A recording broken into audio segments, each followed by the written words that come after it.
Okay, we're on section 9.1 now, chapter 9 in general. It's a big chapter. There's a lot of stuff in here.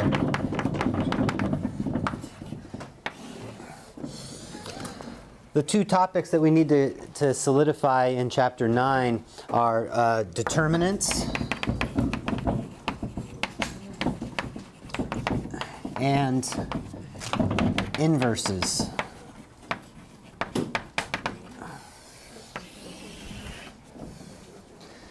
They're related, but in order to get to this, we have to study this.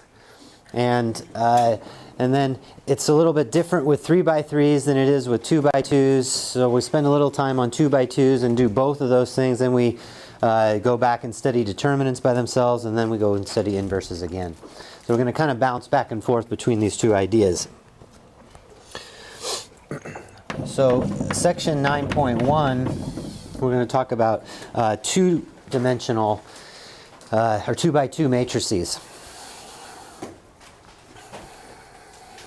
So here's what I want to do. I want to go back to high school level, maybe even before high school. And we're going to look at a system of equations. Okay, that's what we've been studying. So consider the equation 2x equals 3. Now, when you're younger, that's just an equation by itself, and you go and you solve it, and you find out that x is equal to 3 halves. But now we put it in this new context that we've been studying. We could say, well, that's a system of equations. And I could extract off the coefficient. What would I get? I'd get a 1-by-1 matrix. It's not very interesting, but I want to rewrite this as we could think of it as a 1-by-1 matrix times x, which is also a little 1-by-1 matrix, and that equals a 1-by-1 matrix. It doesn't help us to look at it that way, except that we're leading up to looking at more complicated situations, so we're building an analogy. Okay, so how do we solve this? We all know how to solve it. We're going to multiply by a half. And when I multiply by a half, I have to do it on both sides. So that's not mysterious. I want to write down the next step. The next step, see, why did I choose a half? The reason I chose a half is to isolate the x, right? And what do I mean by isolate? I'm multiplying by something so that when I get this product, it's equal to 1. That's the whole point. So I can write down this extra step here. 1x equals 3 halves. And then, so x equals 3 halves. Okay, nothing really interesting or new or anything there. One thing I want to do is I want to rewrite this 3 halves. There's another notation for 1/2. You guys know about it. You've experienced it, but it doesn't help us to write it. We'd always rather write a half. But in this case, I'm going to go out of my way to write it inconveniently to demonstrate where we're headed. So at this step here, or even at this step, I could think of this as 2 inverse 3. Couldn't I? Right? Isn't that the same as 1/2? It's 2 to the negative 1. You could say that as 2 inverse. You don't say that usually. You'll say 2 to the negative 1 or 1/2. But I want to call it 2 inverse. And the idea of 2 inverse is that it undoes 2. That's why I use the word inverse. I have 2, then I multiply by 2 inverse, and the result is 1. It basically kills it off. So in general, I can write down ax equals b. So this is all linear equations of that type in the universe there. And if I want to solve this, x is equal to a inverse b for all cases, except when can't I have an inverse?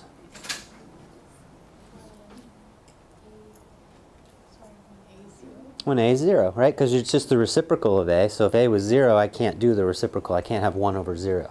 So I have to add here the little caveat that a is not equal to 0. So this is all systems of equations with one variable and one equation. And it's not like we didn't know how to do that already, but now what we're going to do is we're going to see a connection between that and what we've been doing in this class.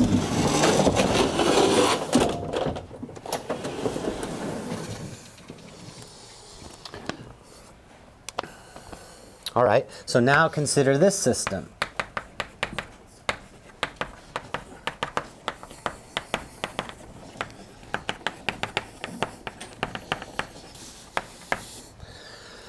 Now I'm going to have 2x plus y equals 3 and x plus 2y equals 3.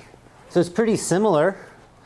I mean, if I get rid of the y, I'm back up in that situation, 2x equals 3. So how do I increase the complexity of that? I add a variable, and then I also add another equation, because that way I have two variables and two equations. And now what I want to do is I want to rewrite this in terms of matrices. I want to gather all the important information and stick them in matrices. That's where we put information. Okay. On one hand, I got the coefficients. So if I extract all the coefficients, I've got a 2 here, a 1, and a 2.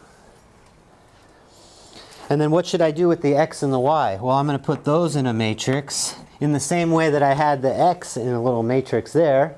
Now I've got two variables, so I should store them together in a single matrix.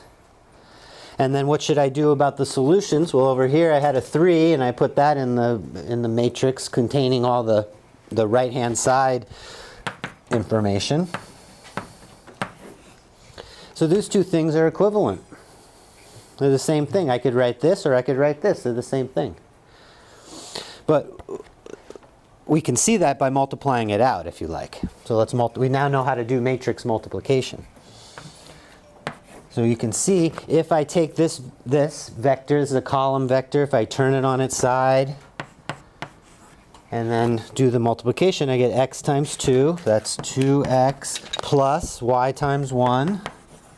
And then I get x times 1 is x, and then y times 2 is 2y. And then that's equal to 3, 3.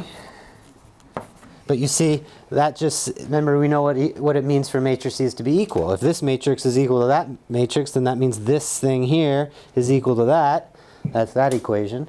And this is equal to that, and that's the second equation. So they really are equivalent.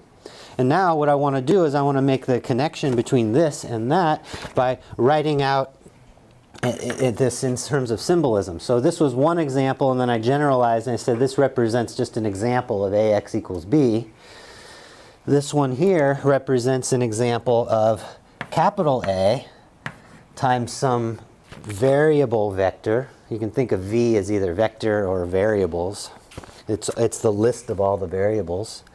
And then that equals some other vector b, which is a list of numbers. So if I want to solve, so now the v is playing the role of the x, but the v is a list of variables.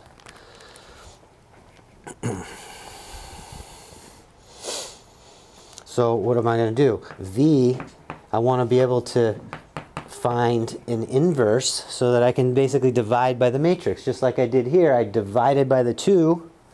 I want to divide by the A, but we don't know what that means. That's the issue. If I have a 2 by 2 matrix, what does it mean to divide by that matrix? And then what happened when I divided here? When I divided here, I got a 1.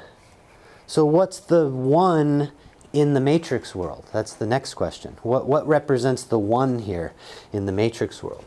And the answer is the identity matrix. So let's just look at that for a second here. The identity matrix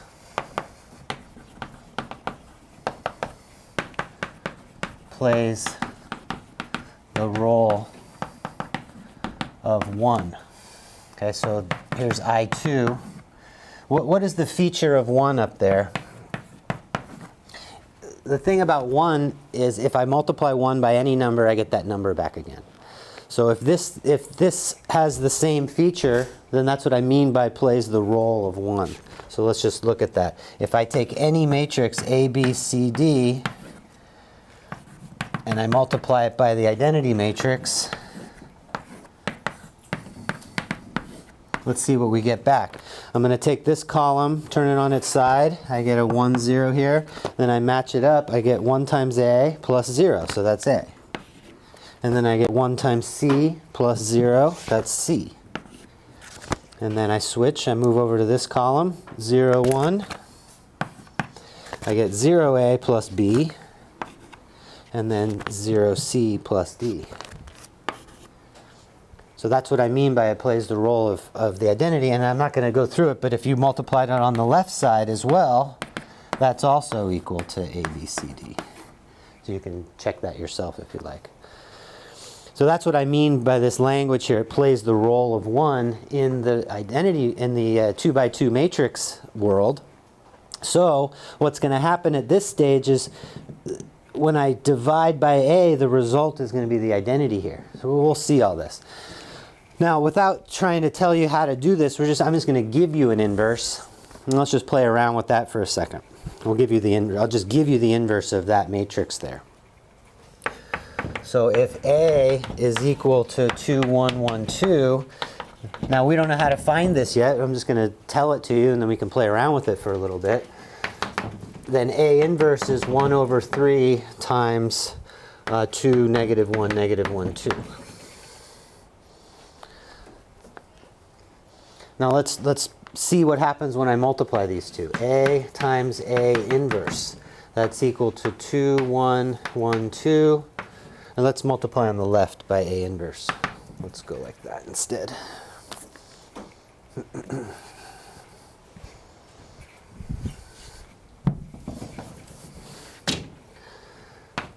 That way I have the constant out front already. And then A is 2, 1, 1, 2. So we get a little practice with our multiplication here. Okay, so I take the 2, 1, put it on its side. That gives me 4 minus 1. That's 3 there in the upper left-hand corner. Then I have 2 times negative 1 is negative 2, plus 2 is 0. That's looking good. And then take the 1, 2 here. Now I have 1 times 2 is 2, minus 2 is 0. And then I have negative 1 plus 4 is 3. And then remember we had scalar multiplication last time. This is a matrix times a number on the outside. That just means I multiply everything I see inside by that 1/3. So that's equal to 1, 0, 0, 1, which is the identity. So I have in fact produced this so-called inverse. I haven't told you how to get it. We'll have to work on that. But at least that's how it operates. It's just like dividing by the matrix. You see, we talk about dividing in this case because we're comfortable with it. But really what I'm doing is I'm multiplying by the inverse. So division is a form of multiplication. You're just multiplying by this inverse. Up there I get 1. Here I get the identity matrix.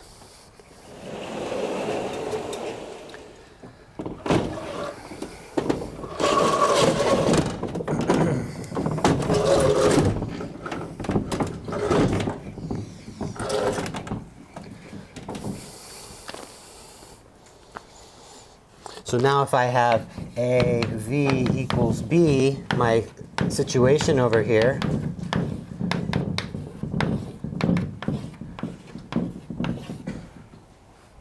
how can I solve for x and y? I want to solve for x and y the same way I solve for x here.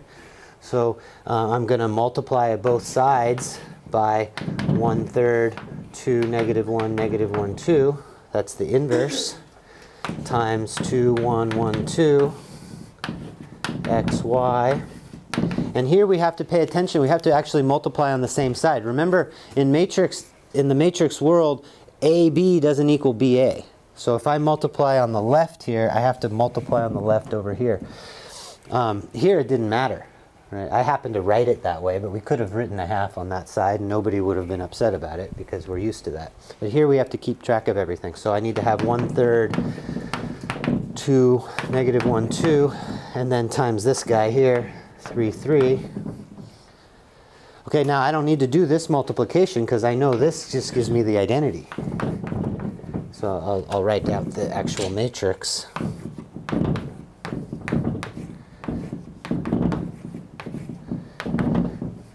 And then here, let's do the multiplication. This is 1/3 times, when I do the 3 and the 3 here, I get 6 minus 3 is 3.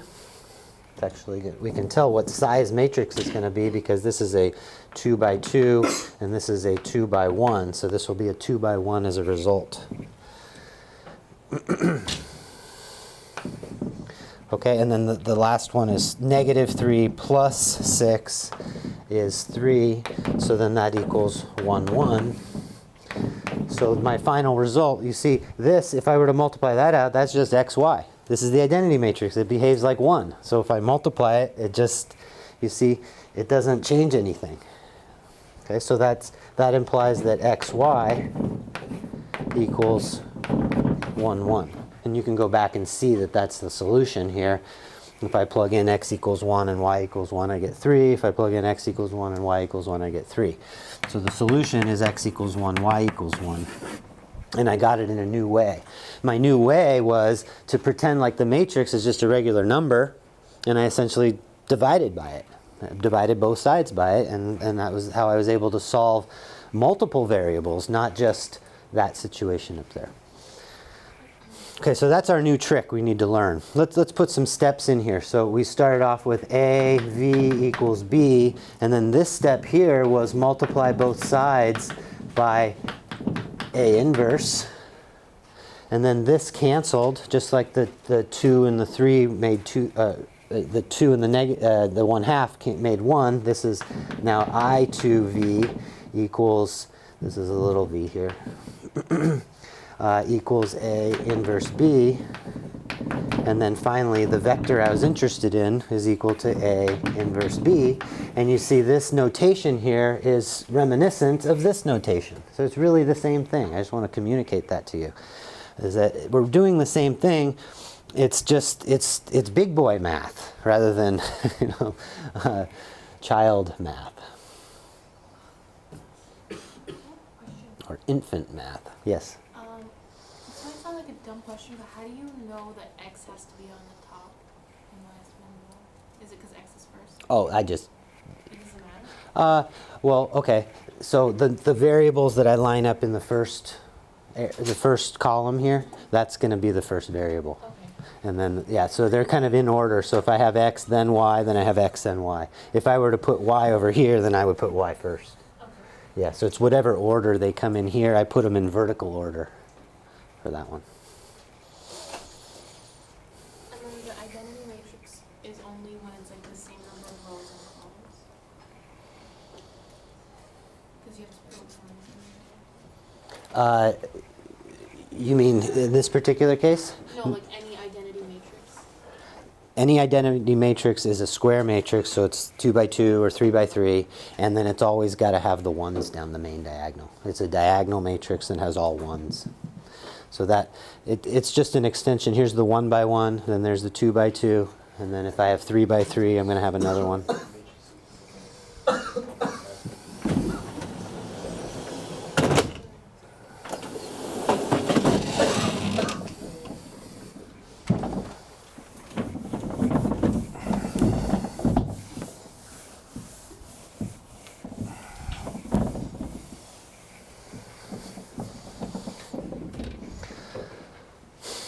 So what we want to do now is we want to get a formula. We want to be able to find this A inverse. That's the goal. So I told you what it was in that example, and when we saw that it worked, now the goal is to figure out how do you get the inverse matrix from a given matrix. And I want to point out too that, I guess I just erased it, but in the AX equals B example, then we had to have that A not equal to 0, so it's not always the case that A inverse exists, even in this case. So when we go to the matrix situation, it's going to be even more complicated. There's going to be even more situations where the inverse doesn't exist. So we want to learn about that too. And that's where we're going to come to this thing called the determinant.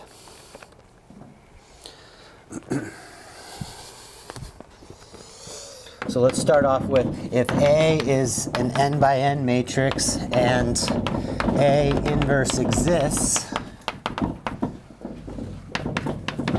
then here's the situation with the inverse. If I have A inverse A, that's equal to the identity with n positions, n diagonal positions. And then similarly, if I multiply on the other side, that also gives us the identity. Okay, so what we were doing was the 2 by 2 case, and then we got I sub 2, and that's what we were looking at over there. Then let's write down every 2 by 2 matrix in the universe.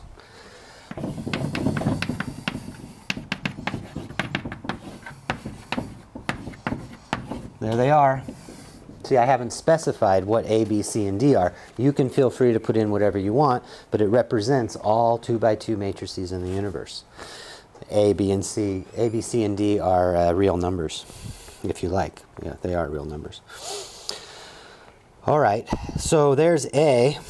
I want to find A inverse. Well, I know in advance that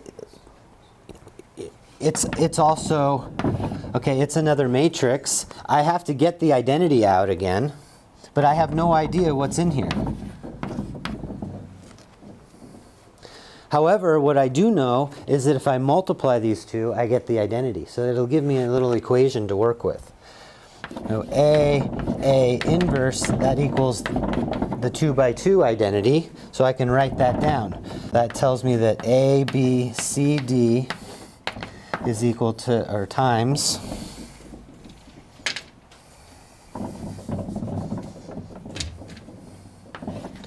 X, W, Y, Z. I know what that multiplication, as nasty as that looks right there with all those variables, at least I can say that that's equal to 1, 0, 0, 1. And that gives me the opportunity to find out. See, what I want is, I give you this. These are all fixed numbers. This is a given matrix. It just represents 1 in the universe. But then here, what I want to get is X, W, Y, and Z in terms of that. And then I'll have a formula for what the inverse is. That's my goal.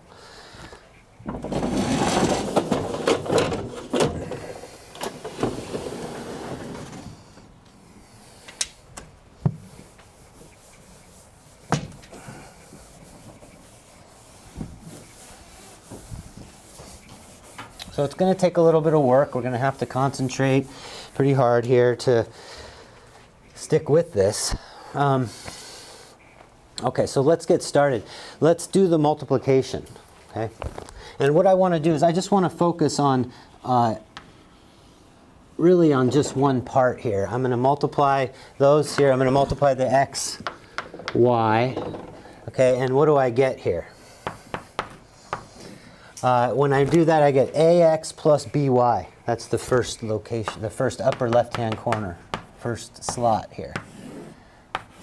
I'm going to write it out that way because each one here is a little bit more complicated than just a number because I have all these letters floating around. Okay, the next one is going to be X times C. That'll be CX, and then plus DY. CX plus DY. And that's that first column multiplied through, and that gives me this here. And then on the right side, I still have 1, 0, 0, 1. So this stuff here has to be equal to this stuff. Remember the equality of matrices. If two matrices are equal, then every location is equal. So that means that this guy is equal to 1, and this is equal to 0.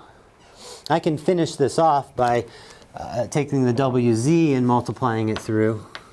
We'll just write it down just for practice here. That's AW plus BZ, and then I get CW plus DZ. But the nice thing here is that all the X's and Y's are over here, and the W and Z's are over there. So I can set up two systems of two variables. Okay, so here's what I was saying a second ago, that we're just going to focus on this part. We're not going to do the whole thing because it's a lot. We're going to do this part here. We're going to find X and Y, and then I'll tell you what W and Z are. This upper left-hand corner must equal 1, so I can write down the equation AX plus BY equals 1. And this lower left-hand corner must equal that 0 there, so I can write down that CX plus DY equals 0.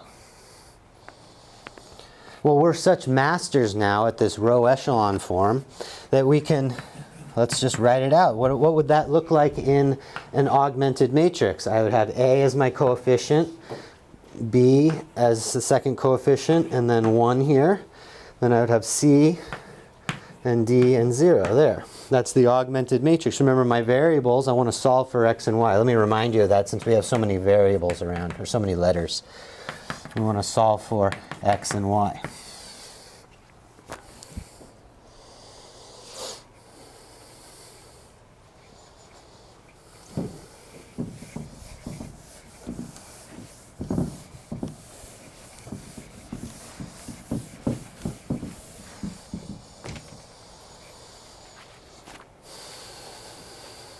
Okay, let me just reproduce it here. A, B, C, D, 1, 0. Okay, so what should we do with this augmented matrix? What's the thing that we do?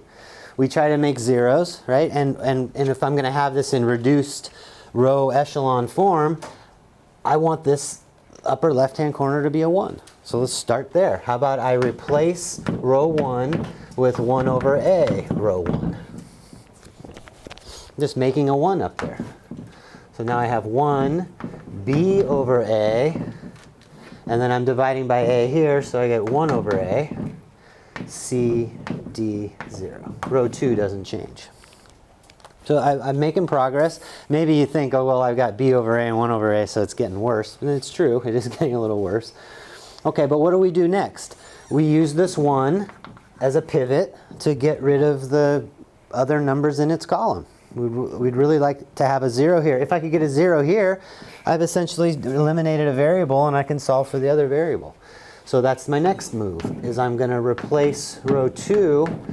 Well, what should I replace it with? How about minus C row 1 plus row 2? Wouldn't that do the job? Wouldn't that make this a 0? I don't care what else happens. I just want to get a 0 there.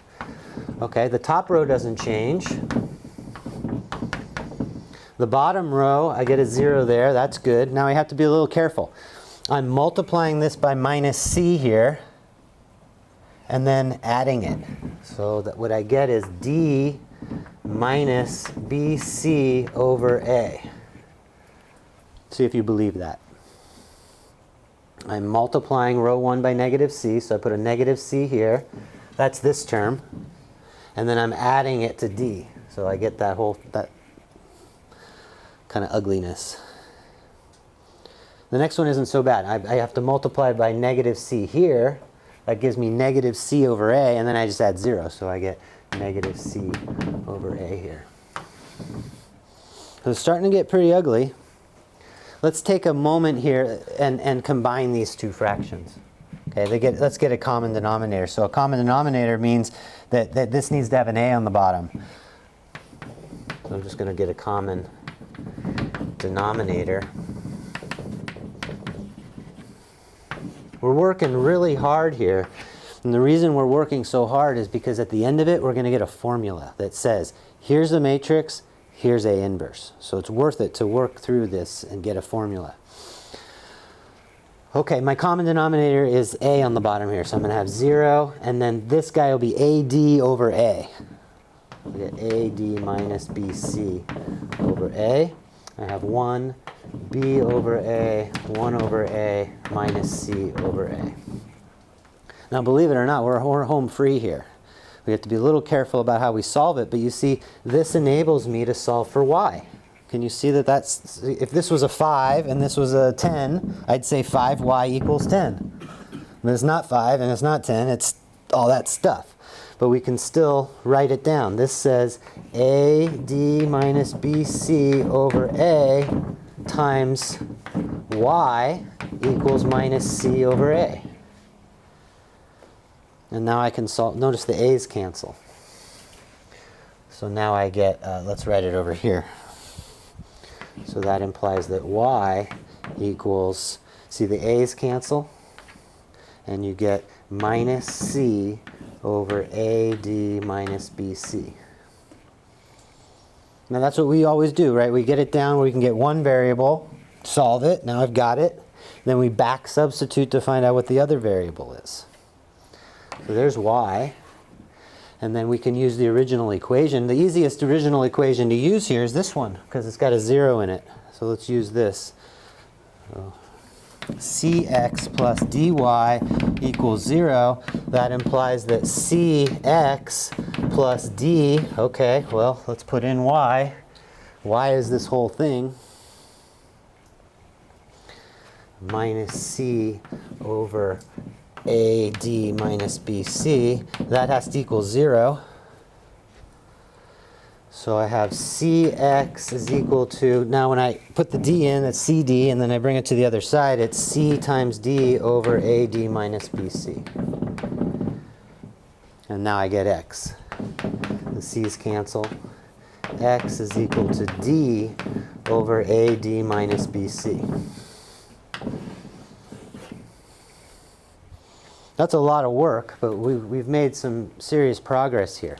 Remember, what we were trying to do is I want to know what this matrix is that causes this to become the inverse. I mean, to cause it to become the identity. I want the inverse here. So we just found this value and this value in terms of those that were given. So it's pretty powerful. We could do the same thing for W. I would just set this equal to 0 and that one equal to 1 and go through the same process, but I'll save you the torture there. So here's what we determine here. The solution is x is equal to x is equal to d over AD minus BC. We just got that. Then y is equal to minus c over AD minus BC. And then I'll tell you what the other values are. W is equal to minus b over AD minus BC. And z is equal to a over AD minus BC. At this point, you should be saying, what the heck is this AD minus BC? Why? I mean, thank goodness, right? We have AD minus BC in every one of those, so that's nice. But what is that thing? We'll eventually get to what that is. So let's write down the inverse. We have our formula now.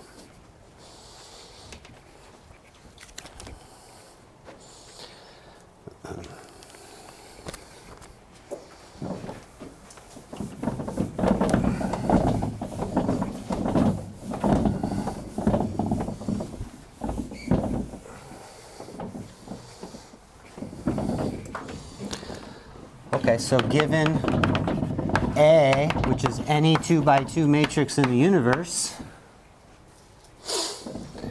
and A inverse is equal to, well, let's write it all out. I got x was d over AD minus BC, and this was minus b over AD minus BC. And then I had minus c over AD minus BC, and then I had a over AD minus BC. And that's kind of clumsy. If you had to write down AD minus BC every single time, I don't like that. What I'd like to do, you see, since every single thing is scaled by that number, I might as well just bring it out in front. So that's 1 over AD minus BC times D minus B minus CA. And now we can see what happened, because now it's all exposed for us. See, the AD minus BC, that kind of confused things. It confused the mind. When you look at it, you're not able to see what's going on. What happened here? Well, it looks like AD and AD got switched, right? The D and the A are in the opposite order here. So these two guys switch. And then what happened to the B and the C? They stay the same, but you make them a minus.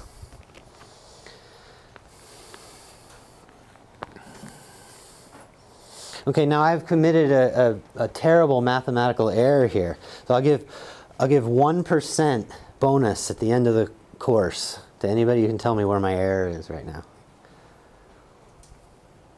If you have an 89% in the class, I'll give you a 90% in the class. If you can just tell me right now where my error is.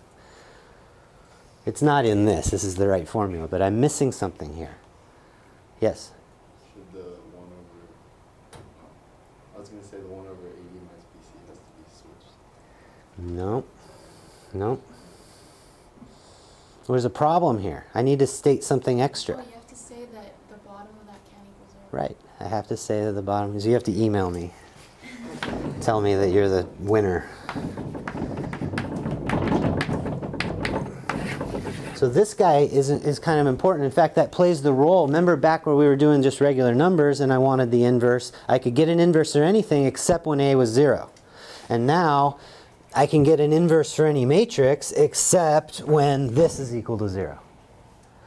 So now we're going to have to study what that thing is. First, let's have a little example here so that we know what we just got here. This is pretty powerful. Okay, so let's have a couple examples.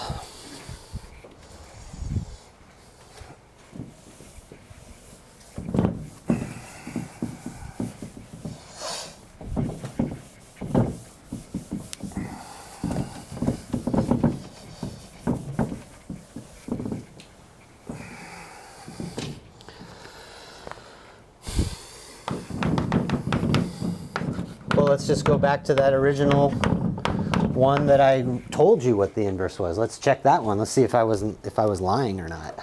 We've got the formula now. So I can just say immediately that A inverse is equal to 1 over, okay, what's the AD minus BC? Let's get that straight. When you're doing AD minus BC, just do multiplication diagonally this way minus multiplication diagonally the other way. In this case, it's 1 over 2 times 2 minus 1 times 1. That's the 1 over AD minus BC. Then it says switch the A and the D, but in this case you don't notice it. They're just staying there. But I did switch them. And then I make those two negative. That's what it says, right? If I had B and C here, I have minus B and minus C there. And there's your inverse. It's 1/3 times 2, -1, 2. If you like, you can put the 1/3 in, but why? Because then you have to write the 3 on the bottom every single time. So it's better to just keep it out in front. So there's your inverse. Okay, that's one we already did, and I had already given it to you. So let's have a new one. Let's say I have 4, 3, 2, 1.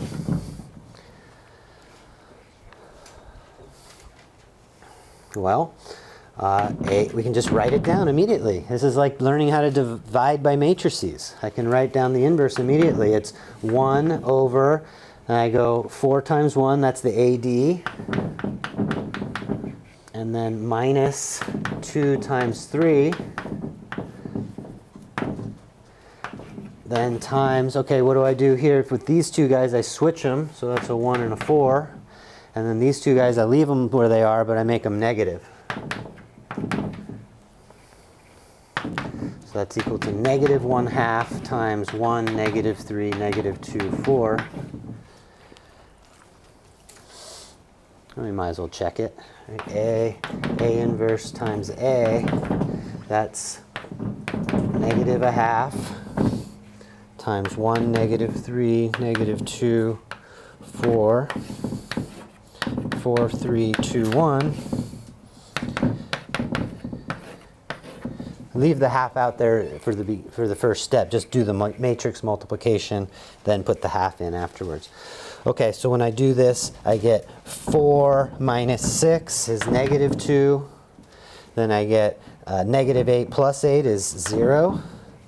Then I get 3 minus 3 is 0. And then I get -6 plus 4 is -2. This is a -1/2 out in front. I didn't copy it correctly. So I get 1, 0, 0, 1, which is the identity. Okay, so we have in fact learned to find the inverse. You don't ever have to do this process again, right? You memorize the formula. If someone says, here's a 2 by 2 matrix, find the inverse, then you just go and do it using the formula now. That's the advantage of putting all that work into getting a formula. Now we've got it.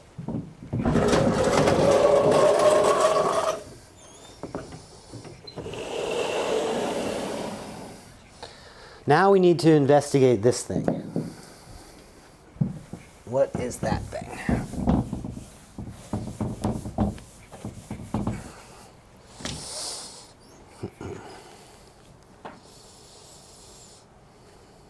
Let's see here. Do I have another piece of paper? Yeah, there we go.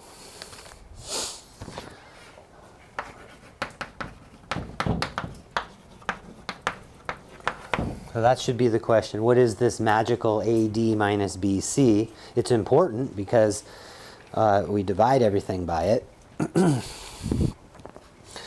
Okay, well, first of all, we have a name for it. We have to use some vocabulary. This is called the determinant of A. And then the notation for that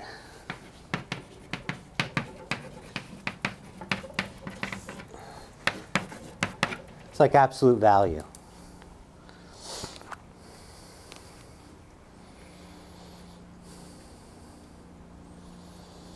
So let's have a little example to see what this really represents.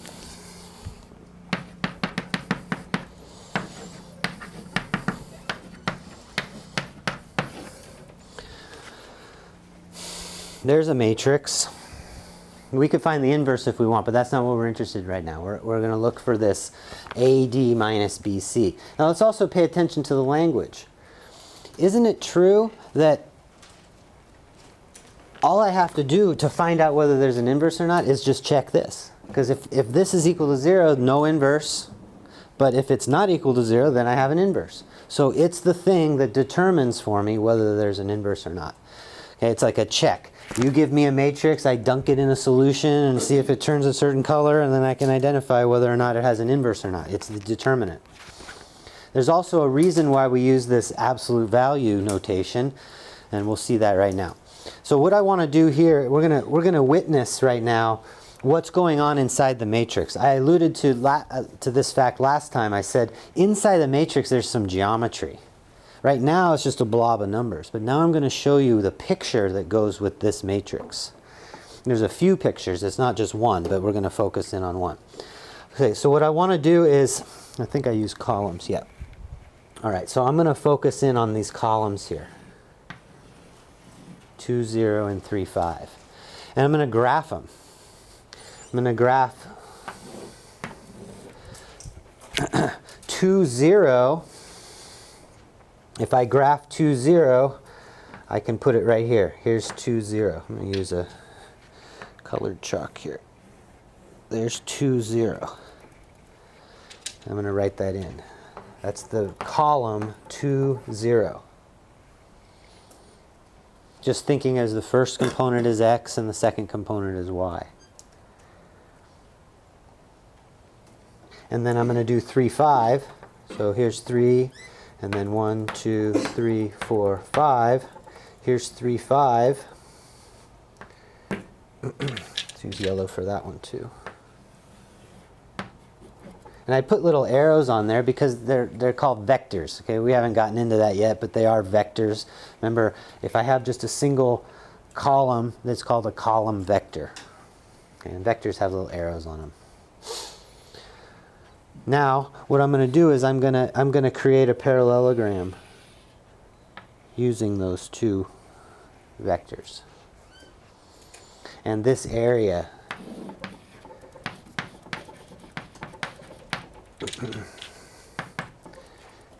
it equals the determinant of A, which we can calculate. What's the determinant of A? It's 2 times 5 is 10 minus 3 times 0.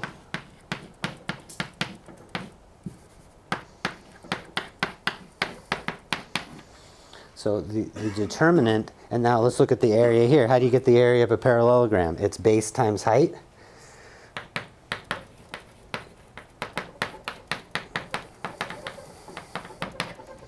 Okay, here's the base, and then the height is 5.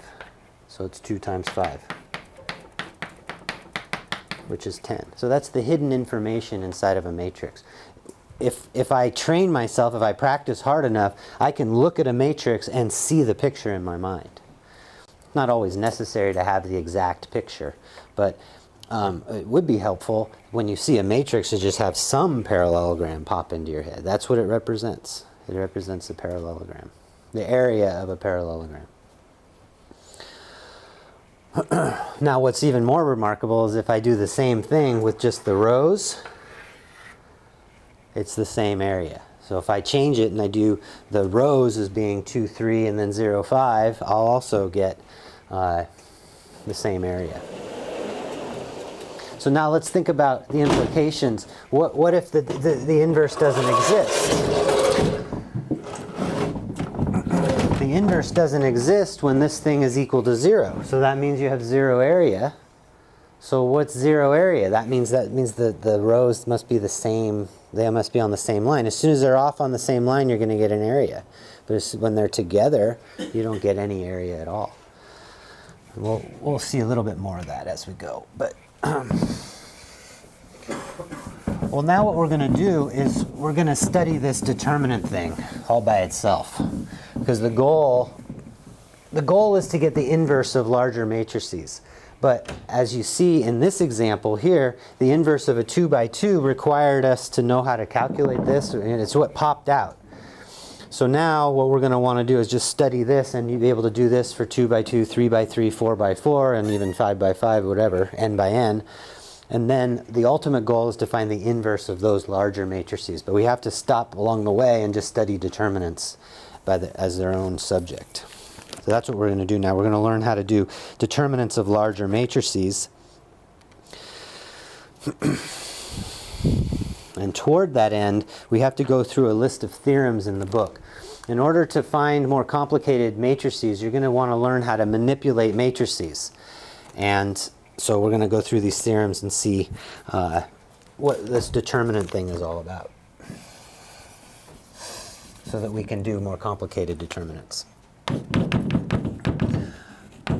What we're going to do with these theorems is we're going to look at the statement of the theorem, but then we're going to view it in terms of this picture. That way you can see the theorem with your head. Then you don't have to prove them algebraically. You can just see what's happening. Okay, so the first one is that the determinant of A transpose is equal to the determinant of A. So if I were to take the transpose, I should get the same determinant. But now what you want to think of is, I'm saying determinant, but every time I say the word determinant, I'm saying the word area. So the area of this matrix is the same as the area that that matrix represents.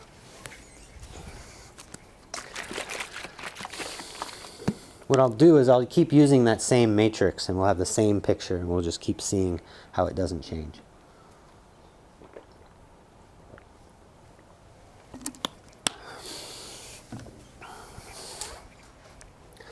So if A is 2, 3, 0, 5, then A transpose.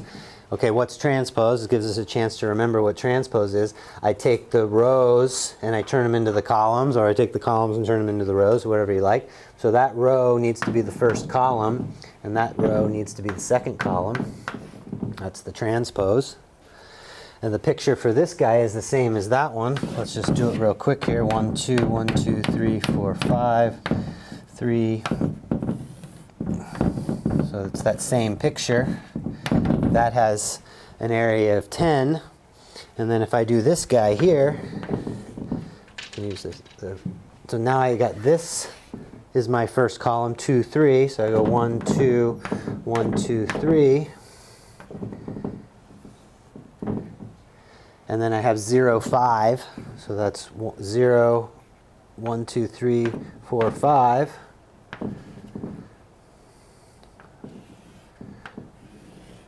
So that area is also 10, base times height. The base is 5 and the height is 2. So that area is 10. So so now you can see that's what transpose does. It changes this picture. It's like a transformation of the picture. If you get really good, you can see these things in your head, but that's on your own if you want that.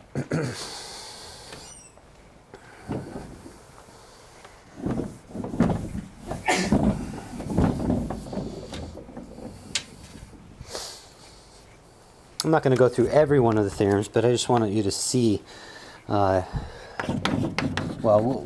have to know how to use these theorems a little bit. Okay, so 9.2. Okay, what I'm going to do now is I'm going to start with an original matrix, and then I'm going to modify it using these row operations. Remember the row operations that we learned? We could switch rows, or we could add a row to another row, or we can multiply a row by a constant. All of those row operations, I want to go through them, and I want to say, what happens to this determinant when I do row operations? So we can keep track of it. What that's going to enable us to do is take a matrix and change it into its reduced form and make it a lot simpler first before we do the determinant. That's the point of all this. Okay, how do we write all this out mathematically? It's a little bit challenging to do that. So if B is obtained, so I'm getting a new matrix from an old matrix, And what am I going to attack here? I'm going to attack the interchanging of two rows. That's one of the row operations. So I'm going to obtain B from A by interchanging two rows. And you could, it could be or columns. We've only really learned row operations, so you might just want to stick to that. Okay, so if that, then what happened to the determinant of B? Well, in terms of the area of A, it's going to be minus the determinant of A. So this one's kind of interesting. Let's check it out. Let's take our same example. A is 2, 3, 0, 5. And let's get the picture for A again. I know it's we keep doing it, but that's okay. It's good practice. So I have 2, 0, and then 3, 5. So we know that area is 10. Now what I'm going to do is I'm going to interchange two rows. So that just means switch these two rows. I'm going to go, row 1 is changed with row 2. See the double arrow? Just means I'm interchanging two rows. So then B is 0, 5, 2, 3. And now let's do the picture for that. Now it's 0, 2. So that goes up. Let's put the yellow in here. So that's 0, 2 for the first one. And then 5, 3. 1, 2, 3, 4, 5, 3. That's there. But you see that's the same area. It's got a base of 2 and a height of 5. So it's the same area. Oh, sorry, it's negative. So, and I want to explain that. So that should be weird, right? What the heck is negative area? What's going on there?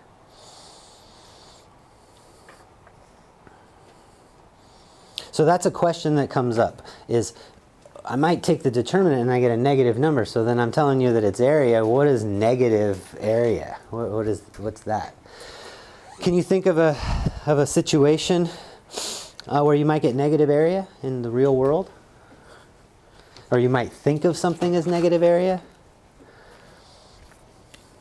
Let's think about that for a second. That's a little hard to come up with. Let me give you a little example. Okay, if I take this has got area, right? Now what if I have a pool of water right here? What would you say the area of its reflection is? If this is 10, what's the area of the reflection? You might call that negative 10, right? It's not the same, right? It doesn't even exist in the real world. It's just this reflection. That's one way to think of it. Another way to think of it is we've got, think of this as a little transparency. And I got the front side and I got the back side. This is the area of the back side. That's more of a correct way of thinking of it. And all of this comes from, I don't know whether you have the experience to talk about this, but this all comes from the right-hand rule. So when I do the right-hand rule here and I do this vector and I close towards that vector, my thumb points out in this direction. That gives me a positive. But if I take, here's my two vectors here. If I start with this vector, the first vector, and I move towards that vector, then the thumb points in. So that's the right-hand rule. If you've taken physics or something, you may have seen that. If you haven't, then you'll have to just let that go. It's not really part of the class, but I'm just sort of, it comes up, right? You should have that question. What the heck is this negative area? Well, there you go. Okay, you can think of it as the back side of the rectangle.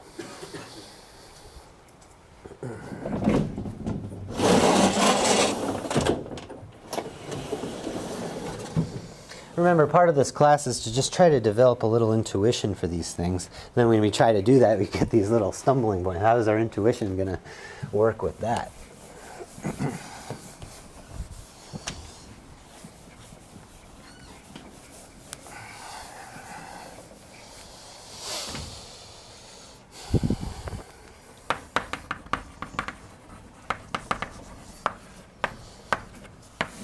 Okay, theorem 9.3. If A has two identical rows,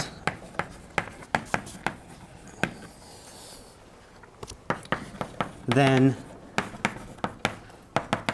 the area is 0, or the determinant is 0. Of course it is. If the two rows are exactly the same, then these two columns are going to be exactly the same. So when I draw the vectors, I'm going to get the same vector. So let's have an example of that. If I have A is equal to 2, 3, 2, 3, that's what it says here. If it has two identical rows, it's actually, or columns too. I want to try to shelter you away from too much information, but that's a common fact that anything we do with rows, it's true with columns too when it comes to determinants. All right, so if we graph that, we got 1, 2, 2, 2, right? 2, 2 is there. And then 3, 3 is right there. Where's my yellow? Oh, I lost my yellow.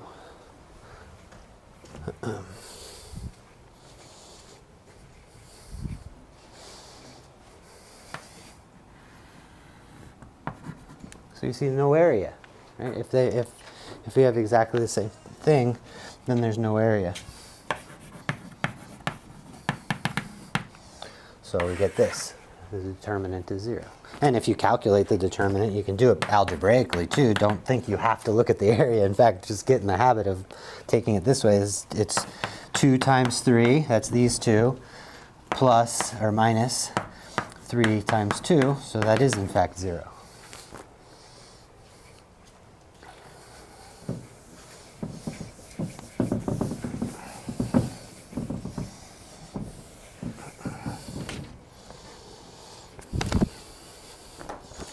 Okay, this is the important one here.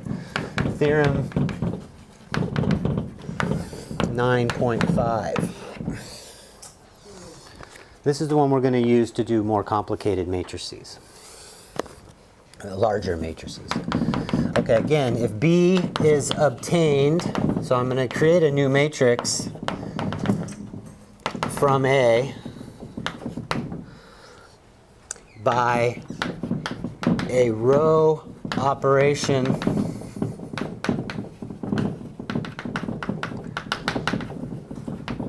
of the form. Okay, so what's our typical row operation? That would be, if I want to write it down in general, I might take row I and replace it with something times some other row, row J, plus beta times row I. That's what a typical row operation looks like.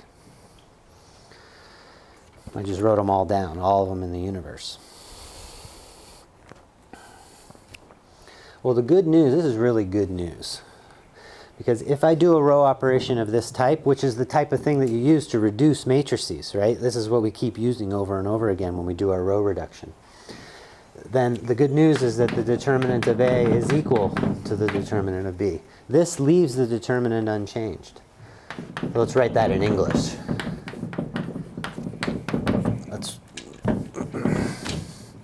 This type of row operation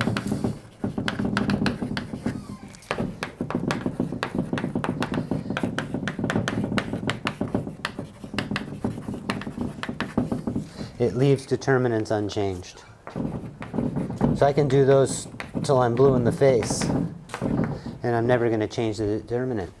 And the idea of that is that if I have a really complicated matrix with all these numbers that are not convenient, not easy to compute, I can reduce it down to a bunch of ones and zeros and things, if I can, and then I'll still have the same determinant. So I can reduce it down to a simpler computation. We'll see this in action in a bit, but I want to get all these theorems out of the way.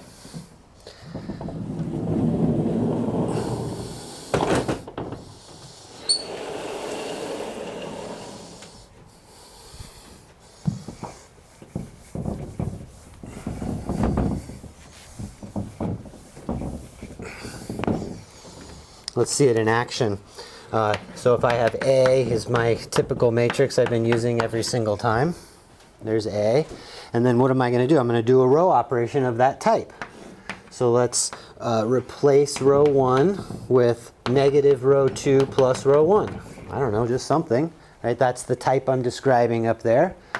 If I do that, I'm going to replace row 1 so row 2 doesn't change. I'm going to multiply row 2 by a negative. Add it there, I get a 2.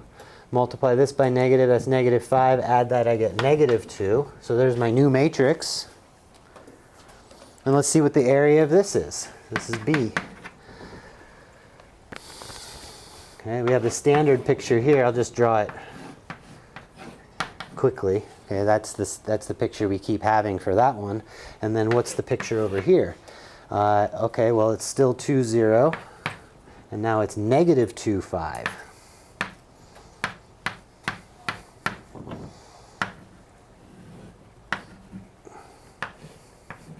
And what's that area?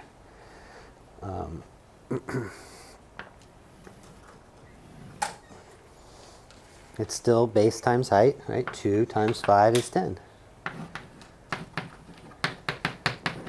It left it unchanged. So that's kind of remarkable that I can do this kind of thing, which seems to jumble up the Rubik's Cube, right? It messes things up. But every time you do that, you preserve this area. It gives you a different parallelogram, but the area stays the same. That's why I say within these matrices, there's this geometry which stays fixed, even when you do these row operations. Or it sometimes gets modified, but in this case, it stays fixed.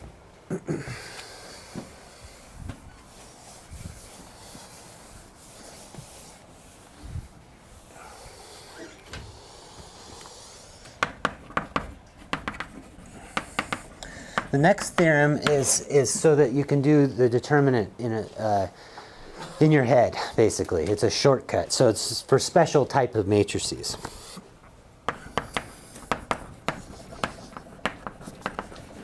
Called triangular matrices. So these do come up. Diagonal matrices are part of triangular matrices.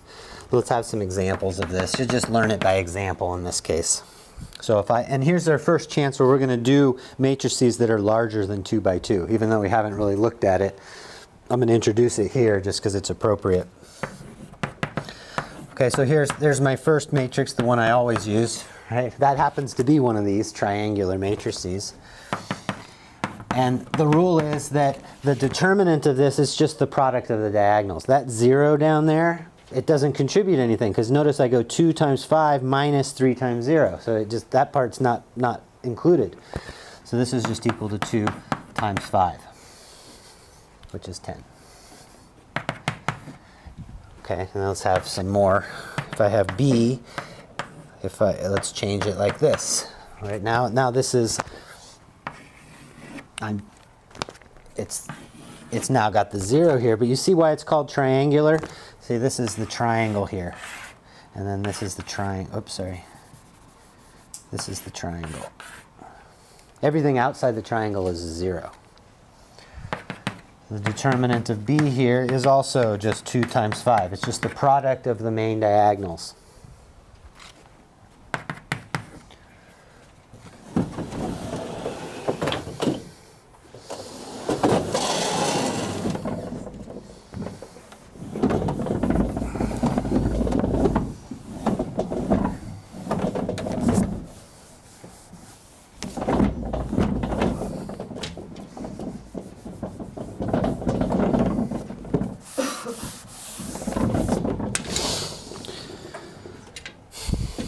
Okay, some larger matrices.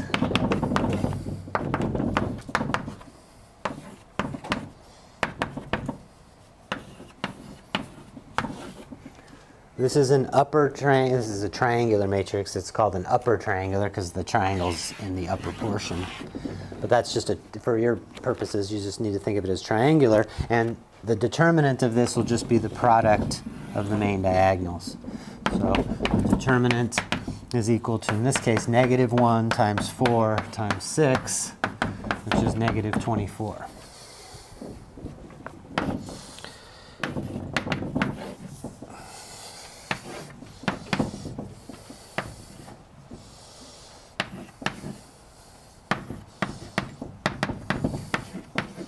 Okay, here's another triangular matrix. Oh, yeah, this one is, hold on. Nope, I copied both of them at the same time. This is, I want a lower triangular. There we go. So now the triangle's on the bottom. And what you need to know is that you don't have to go through the normal processes. I'm going to eventually give you the formula for how you do these determinants, but these ones, if you know the shortcut, you don't have to do all the computations. So here the determinant of A is -1 times 4 times 6. Same thing. And let's have a 4 by 4, just so you start to see where we're headed here. Our goal is to be able to do some large matrices by hand.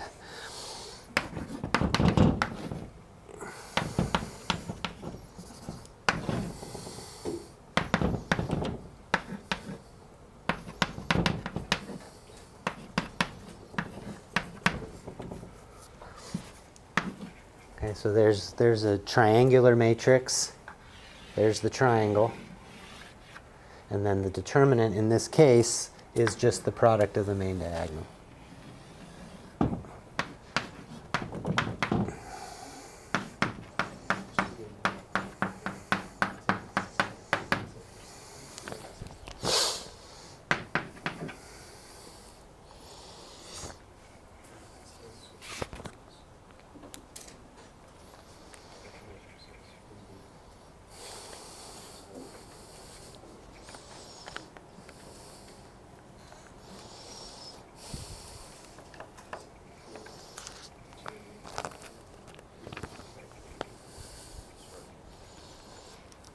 Okay, I got a couple more of these and then we'll be done with that part of it.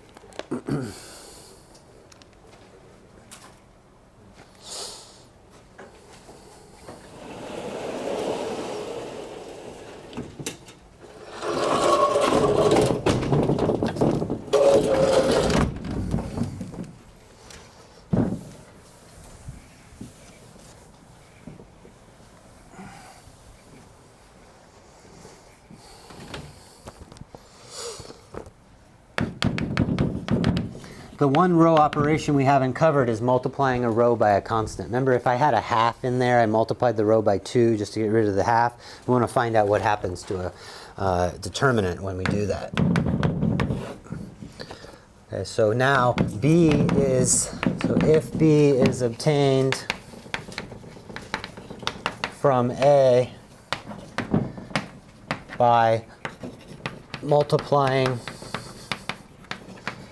a row by a constant,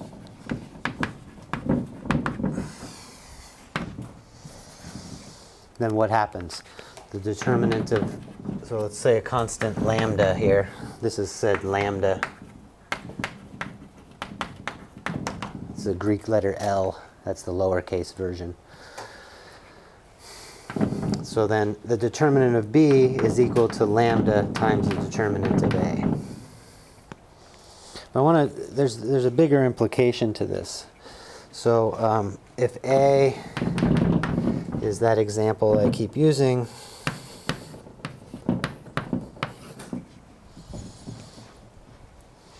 now what happens if I multiply? So let's describe this in a row operation. I'm going to replace row 2 with 3, let's say 2 times row 2. I'm going to replace row 2 with 2 times that. So that gives me B, which is 2, 3, 0, 10. Now just think of it in terms of the picture. What did I just do? I just multiplied that side of the parallelogram. I don't have any of those up there anymore. So what I did was I multiplied, I had this little side here, that's 2, and then now the height's going to be 10 instead of 5. So I multiplied by 2. So the determinant of B is equal to 20 here. So we went from 10 to here's, and then we go all the way up to 10 here. Yeah, so then it's, this is 20. So multiplying a row causes the area, which makes sense because I just multiplied one of the sides or the height by 10 essentially, or by 2.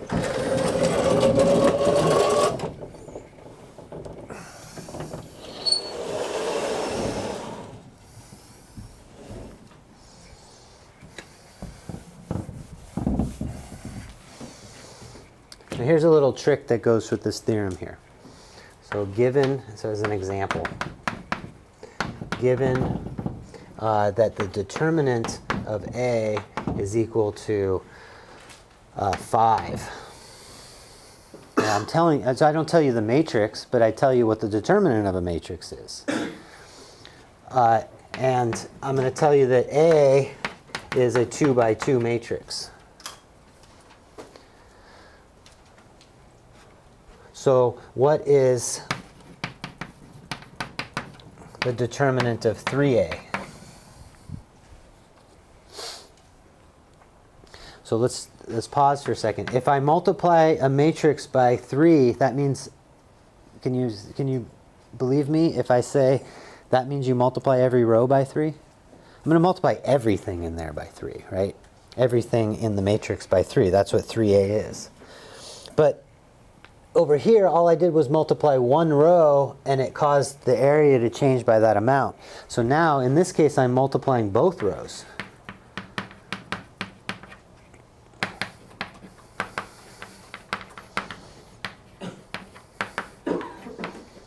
So what's that going to cause? Each time I multiply a row, it turns the determinant into 3 times it. So this is going to be equal to 9 times the determinant A. I'm going to put 3 squared so that you know where the 9 comes from. It's 3 squared times A, which is 9 times 5, which is 45.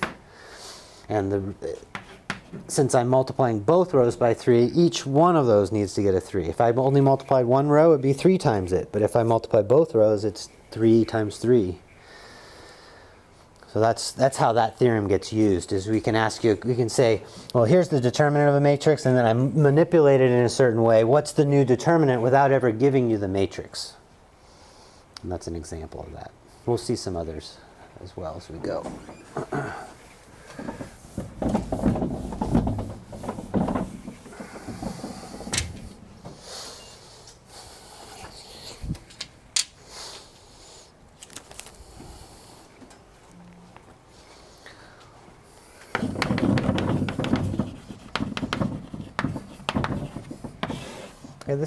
This is kind of a culmination of everything. Theorem 9.8 says that the determinant of AB is equal to the determinant of A times the determinant of B. Now think of that in terms of area. So if I take 2 matrices, this guy has an area, this guy has an area. It's like 2 separate pictures, right? Area and area. And then if I multiply those 2, the area of the new matrix is the same. So somebody asked last time, when you multiply and you get this new matrix, what do the new numbers mean? What's happening is these areas are preserved, and that's why we multiply in that funny way. We multiply in that funny way so that we preserve these areas. That's what's really going on. We're preserving the geometry in the matrices, and that's why we multiply in that funny way. Okay, so let's just see this real quick here. 2, 3, 0, 5. That's our standard one, and then I got B, which is 4, -1, -2, 1. And the determinant of A here, that's equal to 10. We've seen that over and over again. The B, the determinant of this guy is 4 minus 2. So it's 4 times 1 minus -1 times -2. I go diagonally this way and then subtract back. So that's equal to 4 minus 2, which is 2. And now let's look at AB, the product of these two guys.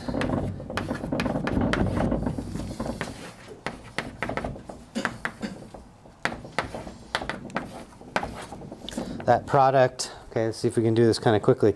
It's 4 times 2 is 8, minus 6 is 2. And then 4 times 0 minus 10. And I have -2 plus 3 is 1. And then I have 0 times -1 plus 5.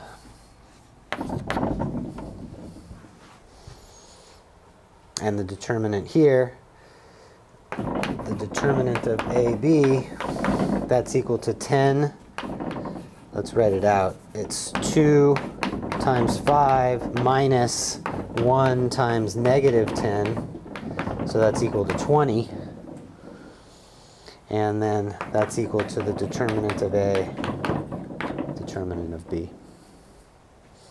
So when I multiply two matrices, what it does is it gives me a new matrix that has the same area as the products of those two original matrices. Products of the areas. That's really what's going on here with the multiplication, is we're preserving the area. That's an advanced way to say that, is that you could say that multiplication of matrices is the same as, the area of two multiplied matrices is the same as the product of the areas. Okay, so that was kind of tough to sit there and go through all those theorems and everything. Now we have to get back to the nuts and bolts of actually doing these things.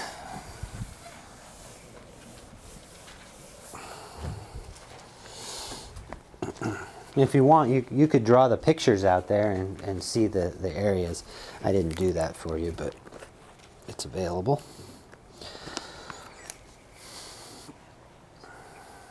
Now we're going to do, we have to do larger matrices. That's the new goal. So now we're going to do determinants of n by n matrices. We're going to use the 3 by 3 as an example that we're going to kind of, because it's the first one that's more complicated, and then the 4 by 4s and the 5 by 5s, they'll follow along, but it's too complicated to think about 4 by 4 or even n by n when you're first doing it. So we're just going to focus in on a 3 by 3. And we'll learn how to do everything with that, and then we'll expand that and do 4 by 4s and maybe even 5 by 5s. So here we go. If I write down every 3 by 3 matrix in the universe, how can I do that? Well, I write down the little indices so that I can keep track of everything. That's A11, and A12, and A13. And then I have A21, A22, A23, A31, A32, A33. I want to introduce some new notation. If I want to talk about the determinant of A, I can take this matrix and I can just put straight brackets around it, and that means take the determinant. So I just want to highlight that this is the notation. I can have brackets, which just means the matrix, but if I put vertical lines in the same way that I have them there, that means take the determinant.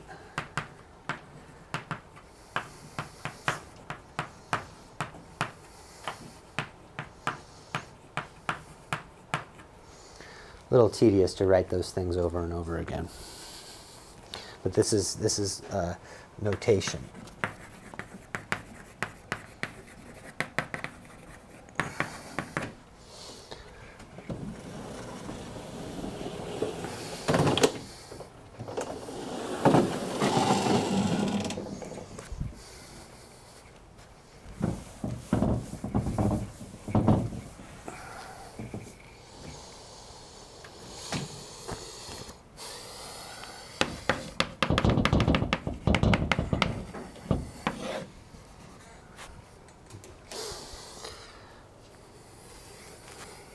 We're going to learn about what are called the minors. That's minors with an O, not like the miners in the mine shaft. The minors of a matrix A. So we'll think about what minors, it's like major and minor, right? So minor is something minor is something smaller, smaller or small. So we're going to start with a big matrix, and then we're going to create these minors, which are, that's why we notate it with an M. And Mij, I have to write this out in words, and then we're going to dissect all the words and write it down in math notation. Okay, so this is going to be the determinant. So it's going to be a determinant, but we're going to do some things first, of the matrix obtained from A being the one we were just dealing with back there, this generic matrix.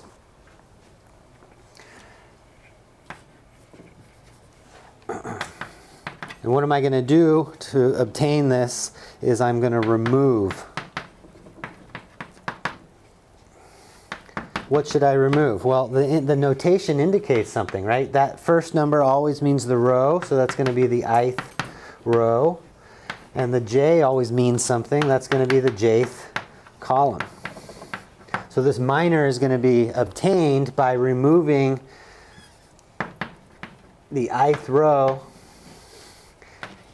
and the jth column. That's why we use that notation. So there's two things. Okay, we're going to start with A. We're going to remove the row and the column, and we're going to get some leftover numbers. And then we're going to take the determinant of it. So let's write down a few here. If A is, I don't know if you want to write it down next to it, but I'm thinking of those A's right there when I'm doing these. So let's calculate M12. M12. Okay, so that means I take, this is going to be the determinant. That's what it says. That's the first word, determinant. It's not just a matrix, it's a determinant. So I'm going to use the straight brackets. And then I'm going to put A in there. It's a little tedious. That'll get you used to these notation, the indices, if you write these out a bunch of times. So there's my original matrix, and then what does it say to do? It says to remove the, well, in this case it's the first row. So we'll remove the first row and the second column. And then it says it's the determinant of the matrix obtained from A by doing that. So once I've removed those, I now have a smaller matrix. It's now A21, A23, A31, A33. So I've reduced it. That's why it's called a minor. And then the straight brackets means take the determinant. We've now determined how to do the determinant. You multiply those diagonals, so that's A21, A33 minus A23, A31. So that is the determinant of the minor obtained from A but by removing the first row and the second column. And we can do another one here. Let's just do another one real quick. M23. Okay, that's going to be, now I'm going to remove, I'm just going to write it out in terms of the lines, what I'm crossing out. So I'm going to take the second row and the third column. And so what I end up with here is, if I took out the second row and the third column, I'd have A11, A12 left. I'd have these two guys left. And then I'd have those two guys on the bottom. A31, A32. And then that determinant is A11, A32 minus A12, A31. Now that gets old real quick. You're probably pretty sick of that. Let's do some real numbers. Let's have an actual matrix with some numbers in it.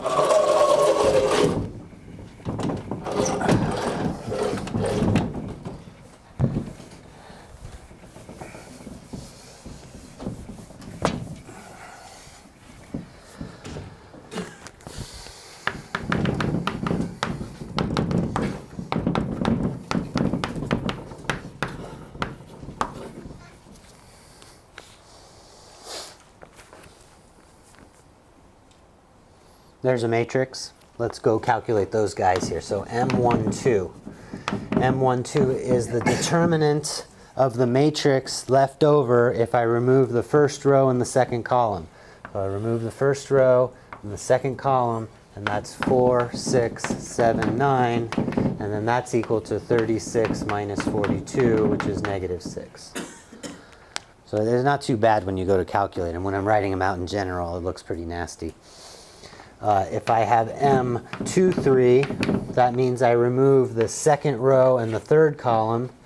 So I just have the 1, 2 left over and the 7 and 8. So that's equal to 8 minus 14, which is negative 6 as well. That's just coincidence that those two numbers are the same. They don't always turn out to be negative 6. Even for that matrix. But I'll just do 2, that's enough. Oh, let's do one more just to prove it, because I have it on my notes. And Put it in there. So M11, okay, that means the first row and the first column. So I get 5, 6, 8, 9.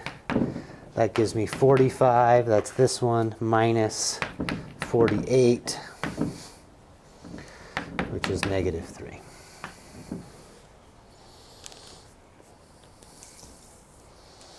Okay, so that's the big step, the first big step in finding the determinants.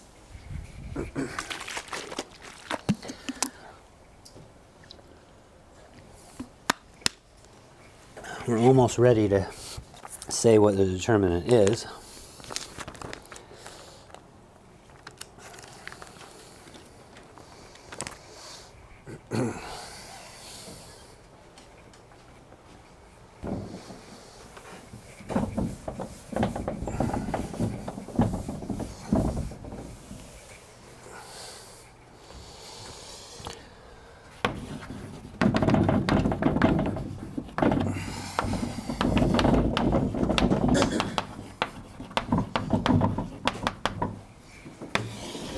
This is the next concept. We're just building on this. Okay, so we have the minor.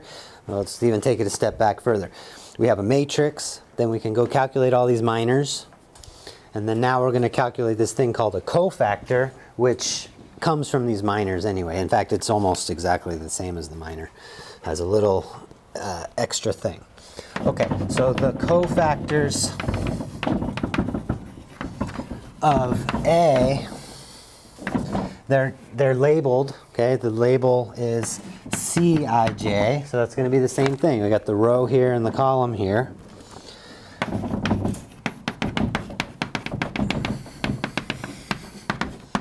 Okay, they're defined as Cij is equal to negative 1 to the I plus j times Mij. Okay, so now if I just get rid of this part, the cofactor is the same as the minor. So you get really good at calculating the minors. The cofactor is the minor, except it's got this little fudge factor of this guy. This guy looks like it's a lot more intimidating than it really is. All it is either plus or minus 1. Because if this power here is odd, it'll be a minus 1. And if this power here is even, then it'll be a positive 1. So the only thing this could ever be is plus or minus 1. And then you're just attaching that plus or minus 1 to these minors that we're going to compute. And that's what a cofactor is. So, you know, it's like this is a big icon on your desktop. And if I double click on that, I get that whole definition over there. And then if I double click on the negative 1 to the I plus j, let's take care of that. And so let's look at C11. We're going to figure out what all these negative 1 to the I plus j's are, so you can kind of ignore them and you just be able to do them in your head real quick. So C11 means I go negative 1 to the 1 plus 1. That's going to create an even number here, and so that's just going to be 1. Then I have M11. But, okay, so that's positive 1, so it doesn't show up. And then M11 we have over there, that's 5, 6, 8, 9, if I use that example there. So that's going to be negative 3. Let's make A here, just for your notes.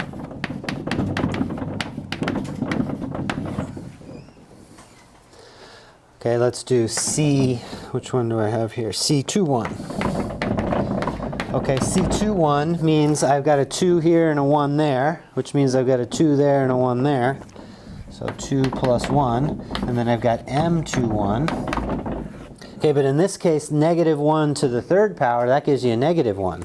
So this is equal to negative, and then I've got the determinant of 2, where I take out the second row and the first column, right? M21 is second row, first column, so I have 2, 3, 8, 9 left over. So that's equal to, there's a negative on the outside. I have 18 minus 24. 18 minus 24. I kind of painted myself into a corner here. Here, I'll just put it up on top.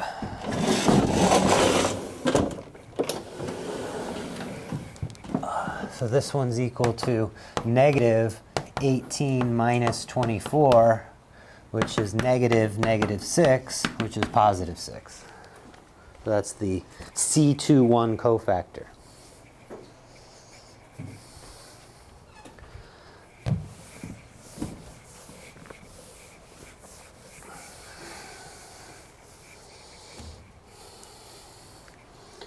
All right, now we're ready to write out what the determinant is. The determinant of A, this is for A as an n by n.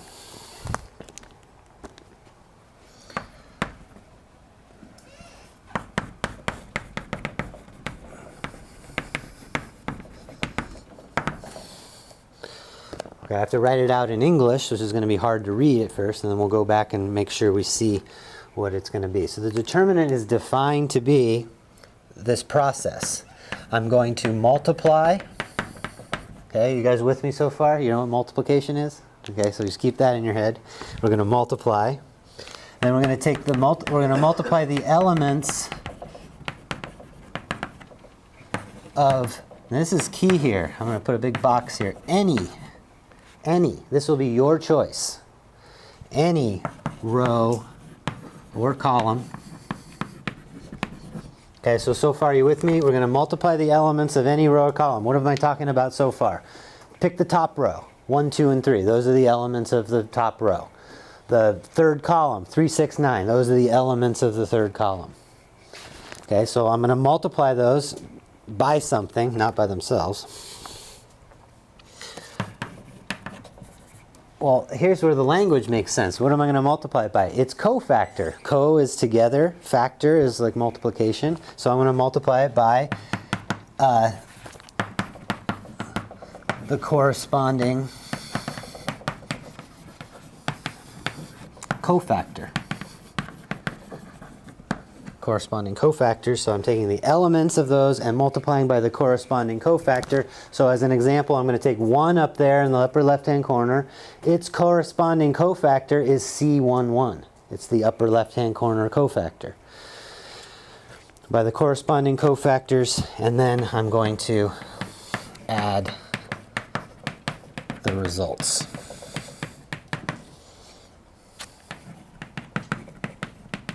Of these products.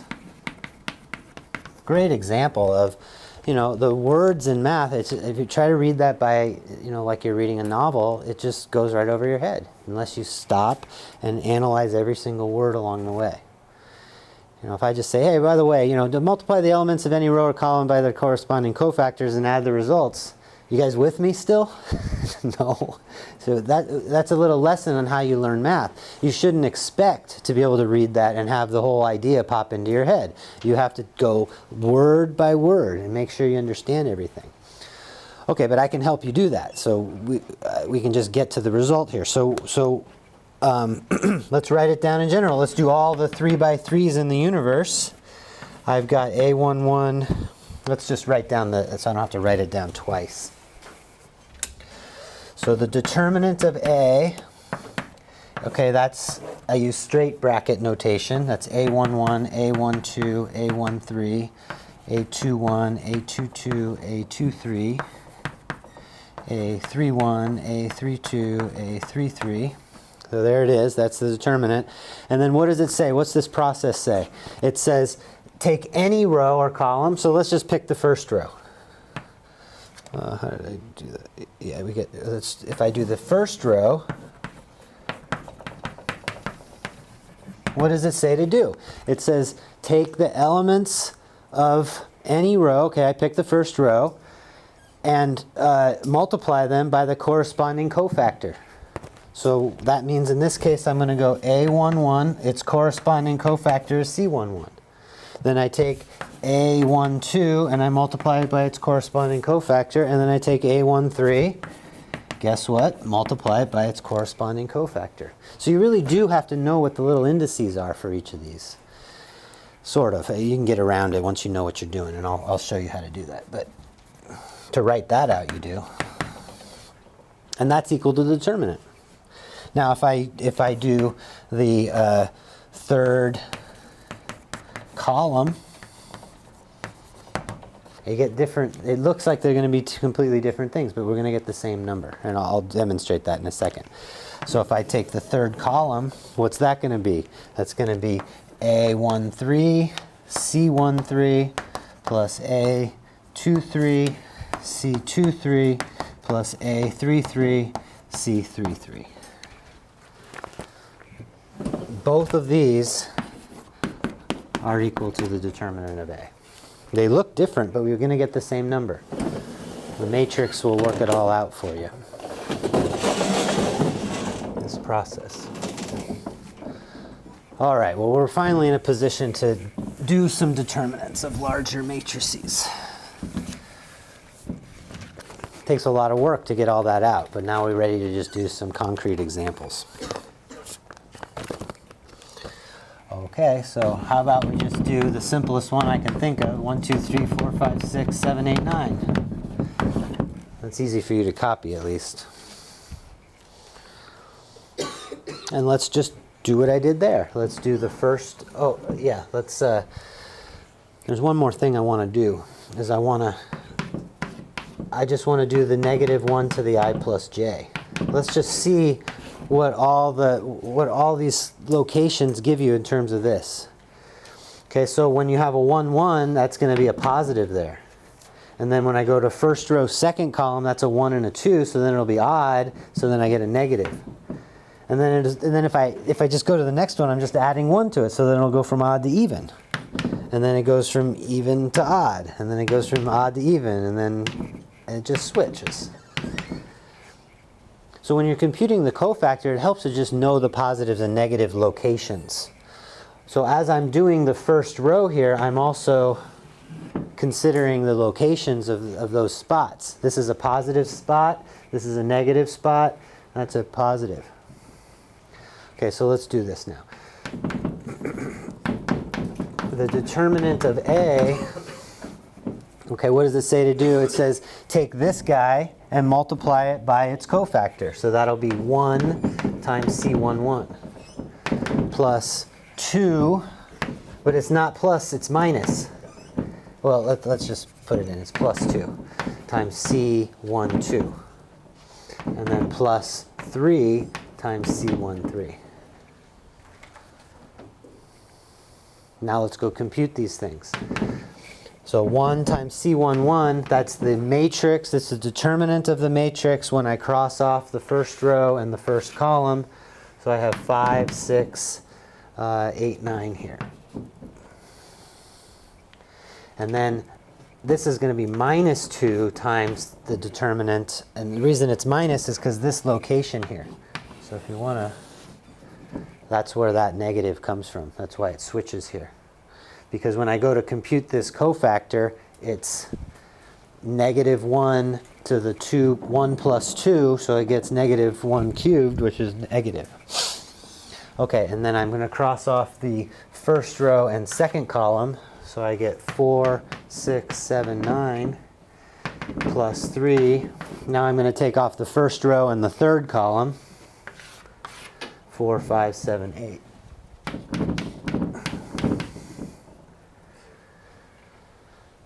And then we can compute that. This is 45 minus 48 minus 2 times 36 minus 42 plus 3 times 32 minus 35. So it's -3 minus 2 times -6 plus 3 times -3. And that's equal to -3 plus 12 minus 9, which is 0.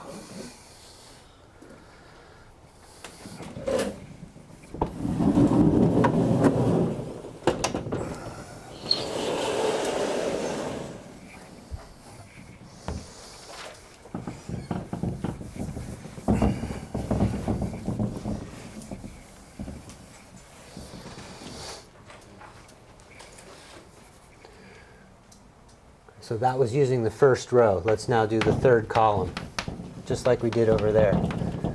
Because I want to show you that it doesn't matter. Part of the definition is that you can pick any row or column and do this process, and you always get the same number. So let's see that at least in 2 cases. Okay, so A here, let's write it down.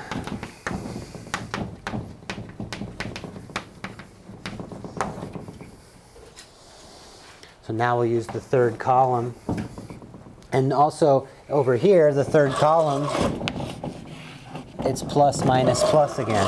So we can kind of keep track of the pluses and minuses that way. All right, so the determinant of A is going to be 3C. This is C1, 3.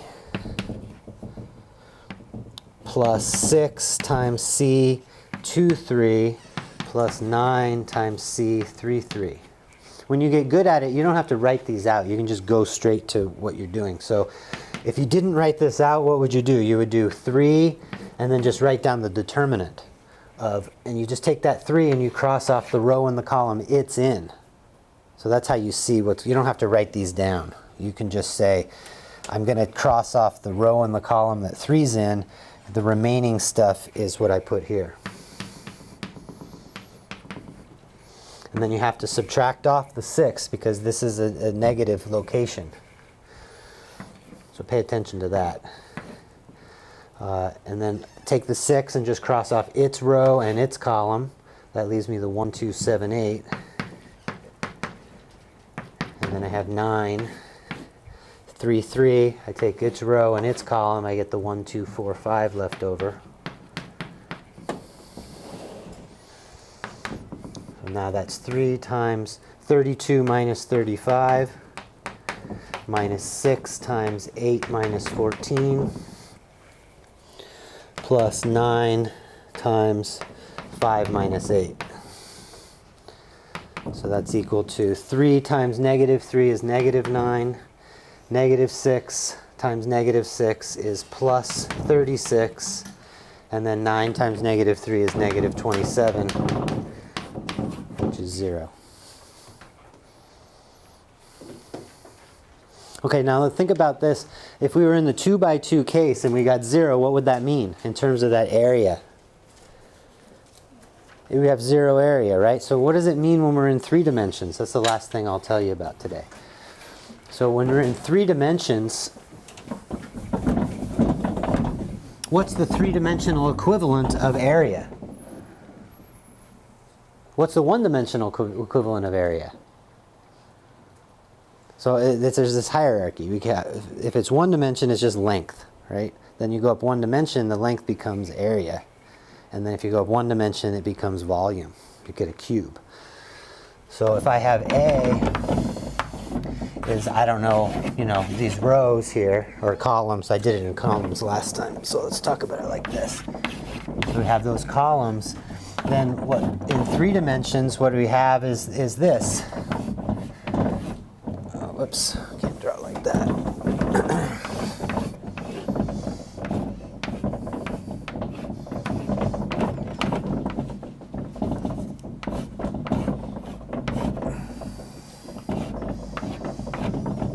So now I have a cube, and these are the, let's use my yellow chalk here. Those are the vectors, the 3-dimensional vectors from these rows, and then the determinant of A is this volume.